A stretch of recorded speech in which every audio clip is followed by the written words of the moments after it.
अमरीकी सदर Donald Trump के खत पर ईरानी रहबर आला आयतुल्लाह खामनाई का रद्द-ए-अमल। अमरीकी मीडिया से गुफ्तगू में बोले, बदमाशी करने वाले मुमालिक मुतालबात मनवाने के लिए बातचीत पर जोर देते हैं। ईरान ऐसे किसी मुमालिक के मुतालबात कतई तस्लीम नहीं करेगा। ईरान अपने मिसाइल प्रोग्राम के खात्मे के मुतालबात नहीं मानेगा।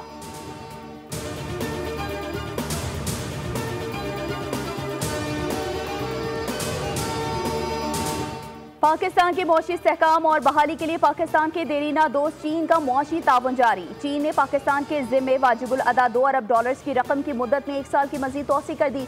वजारत खजाना ने तस्दीक कर दी। कर्ज की वापसी की मुद्दत 24 मार्च को पूरी हो रही थी।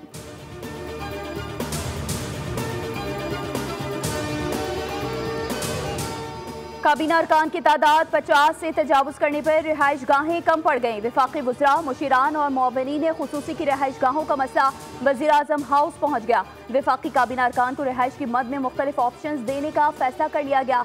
मिनिस्टर एनक्लेव में रिहाइश गाहें कम पड़ने पर ₹1.5 लाख हाउस रेंट की सहूलत दी जाएगी।